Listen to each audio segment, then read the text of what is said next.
Top quality और consistent performance के लिए सिर्फ सिल्वर पंप्स एंड मोटर्स, नाम याद रखना। पर नजर કરીએ વાત સુરતની કરીશું કે જ્યાં મુન્નાભાઈ એમબીબીએસ બનવાની ગેંગ હવે ઝડપાઈ ચૂકી છે। નકલી ડોક્ટર બનાવતી આ ટુકડી પોલીસના સખંજામાં છે। સુરત શહેરની વાત છે જ્યાં મુન્નાભાઈ એમબીબીએસ બનાવવાનું જે આ રેકેટ છે તે આખરે ઝડપાઈ ચૂક્યું છે અને પાંડેસરામાં પોલીસે નકલી ડોક્ટર બનાવવાનું કૌભાંડ ઝડપી પાડ્યું છે। પોલીસે 10 બોગસ ડોક્ટર અને 3 કૌભાંડીઓને ઝડપી લીધા તો પકડાયેલા આરોપીઓ બોગસ તબીબો બનાવવા આ ગેંગ ચલાવતા હતા। જેમને ડોક્ટર બનવું હોય એમને ડોક્ટર બનાવી દેવામાં આવતા હતા। તો 7 પાસ વ્યક્તિને પણ 50 થી 70,000 રૂપિયાની અંદર જ ઇલેક્ટ્રો હોમિયોપેથીની ડિગ્રી આપવામાં આવતી હતી। તો મુખ્ય આરોપી જાણીતા ડોક્ટર રસેશ ગુજરાતીની હાલ ધરપકડ કરવામાં આવી છે।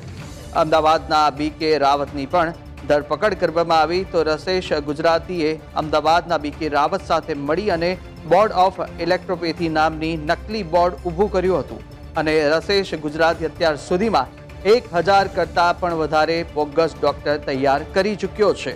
આ કેસમાં સૌથી પહેલા નકલી ડોક્ટર શ્રીકાંત મહંતો, સિદ્ધાર્થ દેવનાથ અને પાર્થ દેવનાથ ઝડપાયા અને આ ઝડપાયેલા નકલી તબીબોએ દાવો કર્યો હતો કે ગોવિંદ પ્રભા આરોગ્ય સંકુલ કોલેજમાંથી તેમણે ઇલેક્ટ્રો હોમિયોપેથીનો કોર્સ કર્યો હતો। નકલી તબીબોએ કહ્યું હતું કે આ કોર્સ માટે ડોક્ટર રસેશ ગુજરાતીએ તેમની પાસેથી 70,000 રૂપિયા પડાવ્યા હતા અને આ ઉપરાંત 1 વર્ષના સર્ટિફિકેટને રિન્યુ કરાવવા અને પ્રોટેક્શન મનીના ભાગ પેટે દર મહિને પણ 5,000 રૂપિયા લેવામાં આવતા હતા। જો કોઈ નકલી તબીબ રૂપિયા આપવામાં ન માને તો તેમને મારી નાખવા સુધીની પણ ધમકીઓ આપવામાં આવતી। તો ઇરફાન સૈયદ અને તોબિસ સિંહ નામના શખ્સો આ પૈસાની વસૂલાત કરતા હતા। તો 1000 થી પણ વધુ બોગસ તબીબો આ લોકો દ્વારા તૈયાર કરવામાં આવ્યા છે। રસેશ ગુજરાતી કે જે મુખ્ય સૂત્રધાર અને જેણે આ ગેંગ તૈયાર કરી હતી।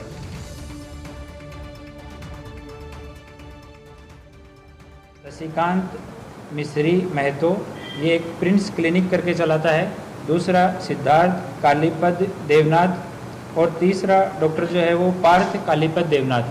ये तीनों डॉक्टर हैं। ये पांडेसरा विस्तार में एलोपैथिक दवाओं के साथ में प्रैक्टिस करते थे। तो आरोग्य की टीम के साथ में इनके यहाँ पे पुलिस की टीम गई और जब इनकी डिग्रियों की मांगी गई इनसे डिग्री, तो इन तीनों ने BEMS की degree bachelor of electro homeopathy medical science इसका एक सर्टिफिकेट दिया और इसका फुल फॉर्म उन्होंने अपने हिसाब से बताया कि ये सर BEMS जो है वो basic of electro homeopathic medical science है।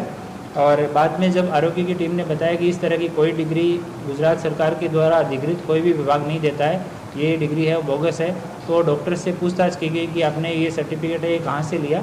तो उन्होंने बताया कि यहाँ रसेश गुजराती करके हैं डॉक्टर और वो लंबे टाइम से ये जो है बहुत सारे डॉक्टर ऐसे हैं जिनको उन्होंने इस तरह की डिग्री दी है।